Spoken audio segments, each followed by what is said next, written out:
most people, I was late to the party with the Pitt. You know, I've never been that into medical dramas. I think House is really the only other one that I've watched. That's right, I didn't even watch Grey's Anatomy, which is still on to this day. But I did really like House. So I never watched ER either. But I'd heard of the lawsuit from Michael Crichton's widow that accuses, because it's still ongoing, Noah Wylie and John Wells, the producer. They're actually both producers, but Noah Wylie is also the star. And they both worked on ER. And she's accusing them of rebooting ER without her. Well, it's a pretty complex situation, actually, because it turns out that Wylie and Wells had approached Crichton's widow, who's in charge of his estate, to reboot ER. But when after a year of negotiations, she walked away and said, I'm not going to do it, Wylie and Wells feel they pivoted and created something that might also take place in an emergency room, but otherwise is a completely different show. Just goes to show, don't walk away from negotiations, because that doesn't mean they're going to walk away. We'll see what the courts end up deciding. What do you think if you've watched both shows? But the lawsuit certainly hasn't slowed it down with everybody else. You know, sometimes a lawsuit will make people, you know, turn on a show and say they saw. I mean, I wonder why that. I don't know. I wonder why that hasn't been the case here. But maybe most people don't know about the lawsuit. Maybe the Crichton estate needs a better PR person as well as lawyers. Although I don't know if she has a case. Also, the show is so good. Everyone's going to be like, why are you trying to ruin this for us, man? I mean, you should have said okay. But I don't know if it would be the same show that it is. I think it actually, because they had to make it different, that's why it's so unique and strong and I think current. But yes, it's a huge hit with viewers. It is I think it's the only Max show. That's right. This isn't even an HBO show. It's strictly Max, which means it doesn't air on HBO, the cable channel. It's only available on the app. And it charts. Other Max shows don't have a prayer of charting, but this one does. And within the industry, it keeps winning Best Drama and a whole bunch of other awards against some pretty serious competition. Competition which is a lot more inventive. It's not just some medical show. So that just goes to show you that this isn't either if it's able to top those other shows. And I think and no one thinks it's the wrong call. Everyone's like, yeah, that was the best. But that's season 1. So when I sat down to watch my screeners for episodes 1 through 9 of a new 15-episode season, I wondered if they could possibly make season 2 as good as season 1. Season 2s for any show are difficult. And they did it in just 1 year. They turned the show around in a year. The first season aired a year ago. So did they? You know, at first, I thought they messed up because episode 1 is a little annoying, which sucks because this is a weekly show and this is going to be the only episode you see when it starts this Thursday. So I'm telling you that after this first episode, which is kind of rocky, don't worry. It gets amazing. It gets right back to where it was, if not better. It's amazing. So good. But just this first episode's a little bit not good. So what's wrong with it? Well, a common approach with season 2s is to have disruptors come in and challenge the status quo, shake things up. And sometimes these new characters doing the disrupting can come off as annoying. We've all seen it happen. And that's what worried me when I was watching episode 1. Because for the first episode, not only are these characters a little annoying, these new characters, but they have a lot of screen time as they're established. And I was like, what are my favorites? I don't want to spend time with these newbies. But thankfully, I did come to like them. All right, so just hold on. Hold on. All right, so who are the new cast members and characters? Well, Dr. Robbie is about to go on sabbatical, and this is his last shift before he clocks out. And so his replacement, Dr. Baran al-Hashimi, is taking over. And because there's going to be a new attending physician, there's this 1 day of overlap where, you know, they kind of like pass the baton. And Dr. al-Hashimi has a lot of her own ideas, and she starts out being a roadblock to our fan favorite, Dr. Robbie. And I did not care for that at all. And I also was frustrated that it was a female character in the unenviable position of challenging and clashing with a fan favorite character. I'm so sick of hearing female characters ruin shows because it's so often not the case. So when you do make it the case, that's not helpful. But I'm thrilled to say that after episode 1, you're probably going to be like, I don't know how I feel about this new character. Well, I'm here to tell you, having seen through episode 9, that Dr. Al-Hashimi and Dr. Robbie do quickly find some common ground. And while there's still some friction, there needs to be, it's more friendly friction, though, which I appreciated. It's actually a wonderful example of how to handle workplace friction. But I'm actually enjoying Dr. Al-Hashimi's storyline quite a bit. I came to enjoy when she showed up on screen. I was like, oh, she's great. I like her. And there are also some mysteries percolating around her that have piqued my curiosity. So as you might recall from season 1, this is a teaching hospital. So as the doctors learn, they progress, and then new students enter the ER. So with season 2, everyone that we know from last season has moved up a level, right? Although so far everyone's still around. No one's graduated. But a new class has come in. And this is actually very clever of the show because it allows it to rotate cast members organically. I think it's actually, for long term. Again, we're like, I want my favorites and I want them now. But, from a structural perspective, business-wise, that's a nice setup. So we have some new blood at the lower level, too, in addition to Dr. Al-Hashimi at the top. So Irene Choi's Joy is a new student there. This is a pretty small role, but she starts to get more to do as the episodes go on, and is very interesting. And then 2 larger new roles. Lucas Iverson. You know what I'd say about him? He's the Dwight of this ER. He really knows his stuff, but he is so arrogant and annoying. At first, like all the other characters, I did not care for him. I was like, how long is this guy going to be on my screen? But he starts to become more interesting as the season progresses. He starts to show also a little humility, which I think went a long way to help his character. And he does really know his stuff. So that was pretty neat to see. And then I think a lot of people will be delighted that season 2 has a bigger spotlight on nurses. And Letitia Hollard plays someone who's training as a new nurse in the ER, which not only shines a spotlight on where nurses are crucial in the ER, but it gives multiple awards winner Katherine LaNasa someone to mentor, which gives her more to do. So it was a very clever idea. One storyline that the 2 of these women have together, an in-depth look at a traumatic incident where they are in charge. I'm not going to say what it is, no spoilers, but I think there might be more awards maybe coming LaNasa's way, is extremely well done. And that's all I can say about it. I thought this was an excellent storyline. So what about our returning favorite characters? I'm not going to sugarcoat it. So many new characters, and of course, our usual huge caseload of patients means our returning favorites don't have as much screen time as they did the first season. Now, of course, the big award winners, Wylie and LaNasa, are rewarded with front and center storylines and lots of screen time. And of course, we love them, so that's good. Patrick Ball, back from rehab, also obviously has an interesting new storyline as he deals with that. Surprising amount of friction. I really thought that was interesting how they did that. Sean Hattasey also has won some awards. He has a night. Well, I think it's interesting. Sean Hattasey's role is actually quite small, but he's so good at shining in it and getting attention. That's the reason he won an award for season 1. And then Supriya Ganesh, I think she does a great job this season. She actually has a little more screen time than she did last time. And I think what they're doing with her character is very interesting. I really am enjoying spending time with her so far. Again, I've only seen through 9 episodes.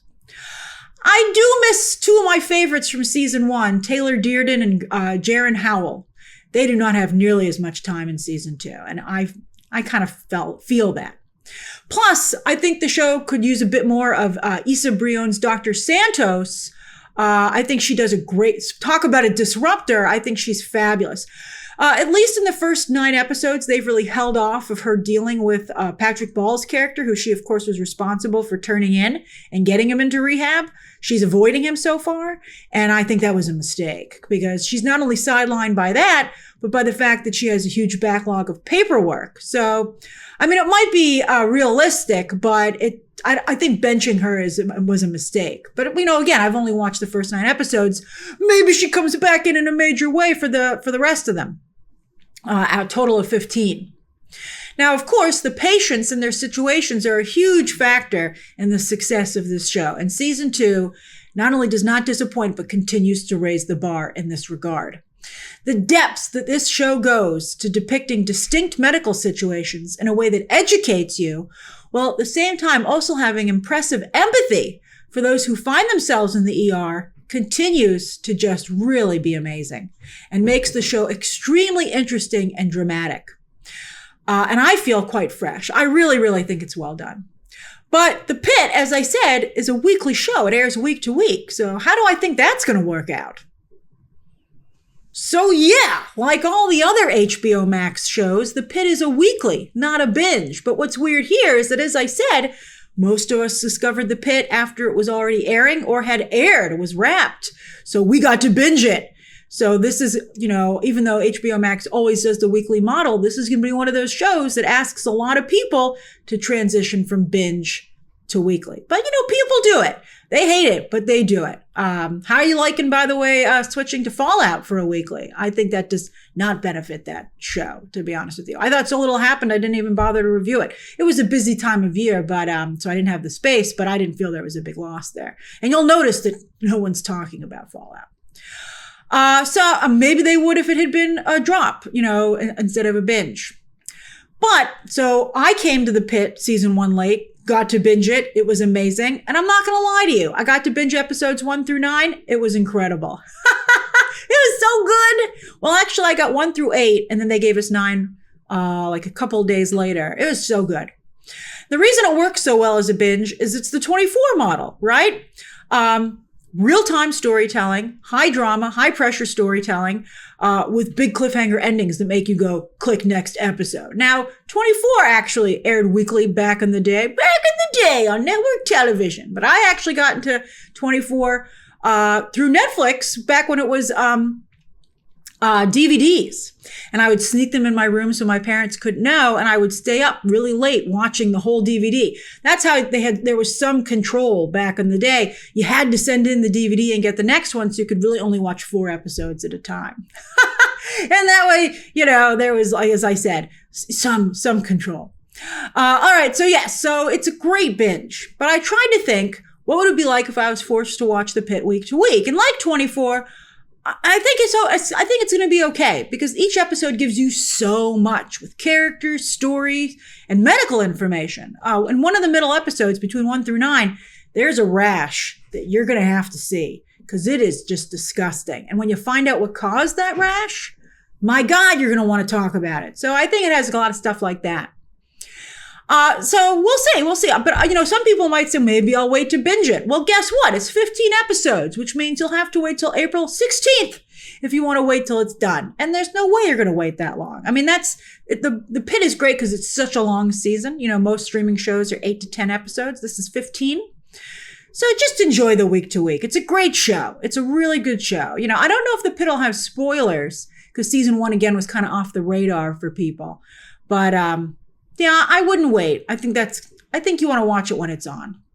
So, does season 2 have any problems? Just one, actually, but it's a big one because it never goes away. And that's the 4th of July setting. So yeah, this show is told in real time. It's a single shift on a single day. And for season 2, it's the 4th of July in Pittsburgh. I do love those Pittsburgh references. They have a lot of them this season. I was loving it. But while I definitely felt like they were in Pittsburgh, I never felt like it was the 4th of July while I was watching the first 9 episodes.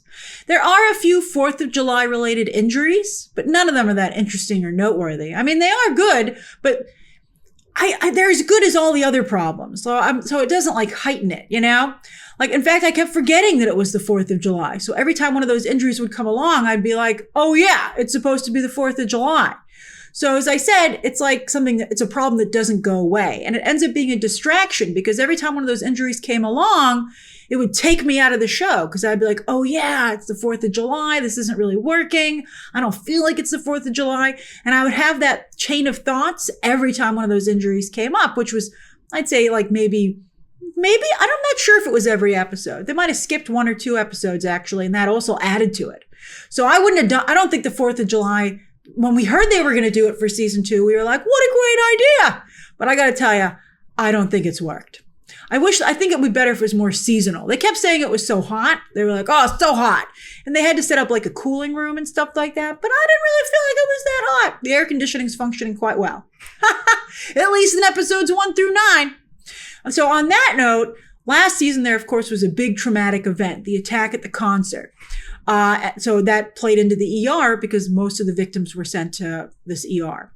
And this season, at least so far, there are 2 big traumatic events. So no worry, no spoilers. The first one I can mention because it's already in the trailer. And that's that the hospital, due to an issue with their computers, has to go analog. No spoilers. I won't tell you why they have to do it. But yeah, they have to turn off all their computers and do everything by hand. So to see how an ER has to operate in that fashion was just shocking. You're like, how? Again, no spoilers, but it was very, very interesting. But okay, no spoilers, but it was crazy. Now, as for the other major event, that's only introduced at the end of episode 9, but it's a pretty interesting one. I'm excited. Again, I watched through 9, so I'm excited for episode 10, which airs March 12th. My God, I have to wait a long time. That's like 2 months I gotta wait to be able to jump back in. See, that could be you. Don't do that to yourself. Watch week to week. So interestingly, I think just like Apple TV's Slow Horses, streaming is starting to come up with a way to do network television, but in their own special way. While Slow Horses still is traditional, like 8 or 10 episodes or whatever, but longer seasons with the Pitt. They air every year. It's a kind of show that you've seen on network television, the medical drama, the spy drama, but with the nuance and depth and movie level quality that we've come to expect from streaming. So again, they can do it every year. It's an award-winning show, both of them, top-notch quality. I mean, really, it's exciting. It's great. And people love both shows for a reason. I'm glad I discovered the Pitt, and I'm glad you guys helped me discover Slow Horses. This is great stuff. If you watch one but not the other, go watch the other one. And if you don't watch either one, you're missing out big time. If anyone thinks this is just a run-of-the-mill medical drama, then they haven't watched it. The Pitt educates you about how emergency rooms and hospitals operate, which is really interesting and I think helpful in real life. Make them seem less scary and less foreign. I feel like you pick up tips on how to handle yourself and what to look out for. You got to be your own advocate. I really, really love that part of the show. It's a visual encyclopedia of fascinating medical situations and a study of humanity with tremendous breadth, depth, and empathy. The Pitt season 1 was my favorite show of 2025. Check out my recent video, to see what my top 10 shows were overall. And if you feel like you've missed some shows recently, there's a good list for you to pull from.